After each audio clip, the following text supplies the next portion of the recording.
আমাদের ইফতার আয়োজনে দই বড়া একটা কমন জিনিস।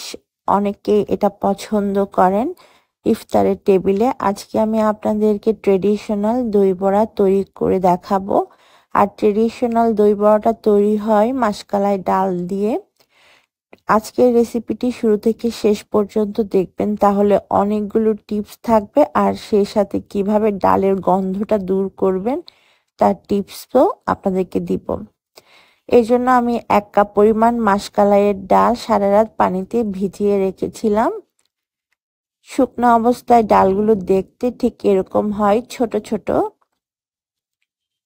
কিন্তু আপনি যখন ডালগুলোকে পানিতে ভিজাবেন তখন এগুলো সাইজে ডাবল হয়ে যায়।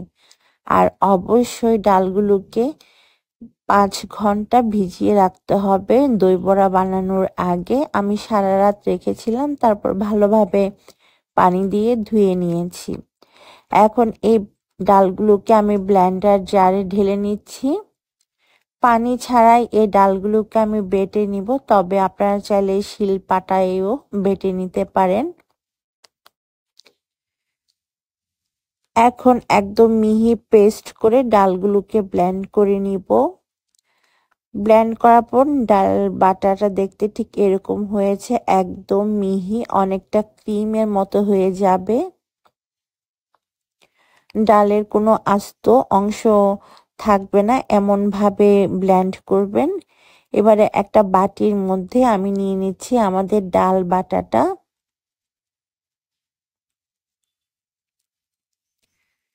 সম্পূর্ণ ডাল বাটা নেওয়ার পর এর মধ্যে 1/2 টিস্পুন লবণ দিয়ে দিচ্ছি। এবার হাত দিয়ে এক ডিরেকশনে এটাকে খুব ভালোভাবে 6 থেকে 7 মিনিট ফেটিয়ে নিতে হবে। উল্টা পাল্টা ফেটানো যাবে না, জাস্ট ওয়ান ডিরেকশনে এটাকে ফেটিয়ে নিবেন 6 থেকে 7 মিনিট।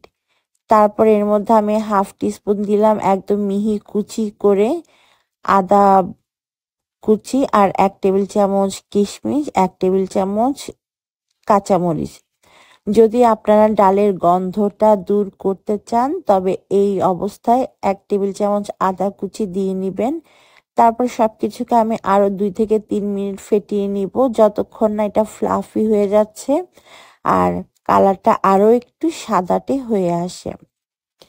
3-4 মিনিট আরো ফেটিয়ে নেওয়ার পর আমাদের ডালের মিশ্রণটা তৈরি।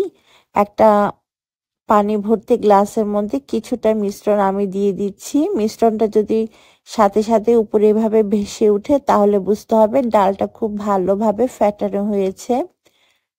এখন একটা বাটির মধ্যে আমি 4 কাপের মতো গরম পানি নিয়ে নিচ্ছি, সাথে দিয়ে দিচ্ছি 1/2 টিস্পুনের মতো লবণ। এই পানিটা আমি এখন সাইডে রেখে দেব, কারণ এখানে আমরা বড়াগুলোকে ভিজাবো। এবারে চলে যাব চুলায় ডালের বড়াগুলো বানানোর জন্য।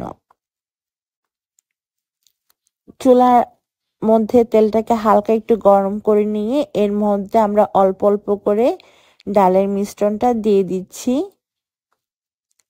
দই বড়ার এই বড়াগুলো আপনারা একদম লো হিটে ভাজবেন।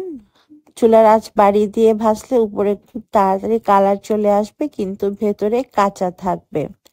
লো হিটে এগুলোকে ভাজবেন আর খুব বেশি একসাথে দিবেন না, কারণ এগুলো কিন্তু ফুলের সাইজে ডাবল হয়ে যাবে। এখন এই বড়াগুলোকে আমি ভেজে নিব হালকা গোল্ডেন ব্রাউন কালার করে। এক পাশে যখন ভালোভাবে ভাজা হয়ে যাবে তখন অন্য পাশে উল্টে দিতে হবে। দেখেন আমি কত অল্প করে ব্যাটার দিয়েছিলাম, এখন এগুলো ফুলে কত বড় সাইজ হয়ে গিয়েছে আর সবগুলো কিন্তু গোল গোল হয়েছে।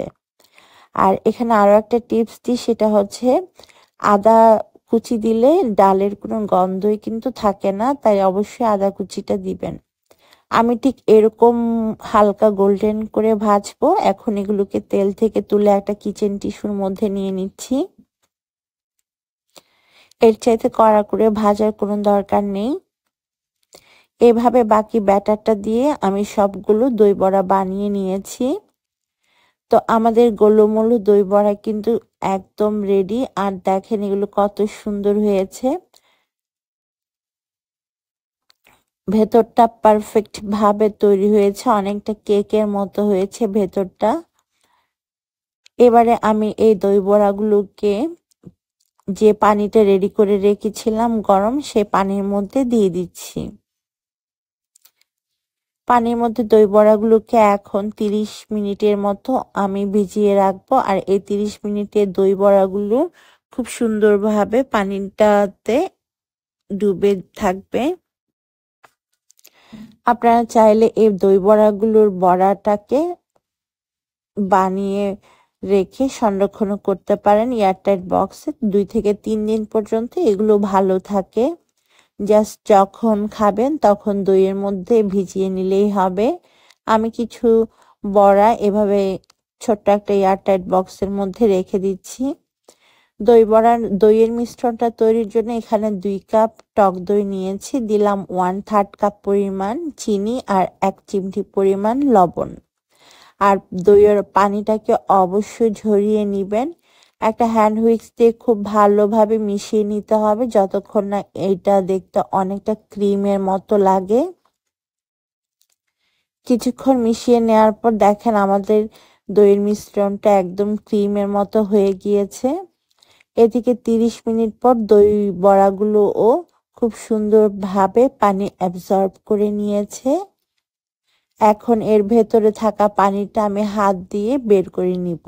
একটু চেপে চেপে এভাবে বের করে নিলে দেখবেন সম্পূর্ণ পানিটাই বের হয়ে আসবে। আর দেখতে পাচ্ছেন কতখানি পানি অ্যাবজর্ব করেছে আমাদের বড়াগুলো। এভাবে সবগুলো বড়া থেকে আমি পানিটাকে বের করে নিব। সবগুলো বড়া থেকে পানি বের করে নেওয়ার পর একটা সার্ভিং ডিশে নিয়ে নিয়েছি। এখন তৈরি করা দইয়ের মিশ্রণটা বড়ার উপরে দিয়ে দিতে হবে। আর এভাবে করে আমি সম্পূর্ণ দইয়ের মিশ্রণটা দই বড়ার উপরে দিয়ে দিব।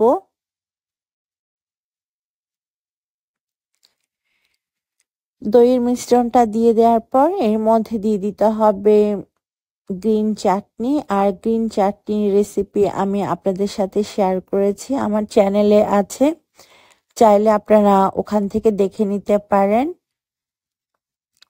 গ্রিন চাটনি দিয়ে দেওয়ার পর আমি এখানে তেঁতুলের চাটনি দিয়ে দিচ্ছি। এটার রেসিপিও আমি শেয়ার করেছি আপনাদের সাথে আমার চ্যানেলে, আপনারা চাইলে আমার চ্যানেলে গিয়ে দেখে নিতে পারেন। ব্যাস তৈরি হয়ে গেল আমাদের ট্রেডিশনাল দই বড়া। আর দই বড়াটা অবশ্যই ঠান্ডা ঠান্ডা সার্ভ করবেন। উপর থেকে কিছুটা চাট মশলা দিয়ে দিচ্ছি আমি। এই চটপটা দই বড়া অনেক বেশি মজার। আমাদের দেশের ইফতারে তো অনেকে এই দই বড়াটা খেতে পছন্দ করেন, বাট কিনতে গেলে এটা আপনাকে অনেক চড়া দামে কিনতে হয়। আর আপনি চাইলে অল্প খরচে বাসায় বানিয়ে নিতে পারেন। বিদায় নিচ্ছি, ভালো থাকবেন সবাই।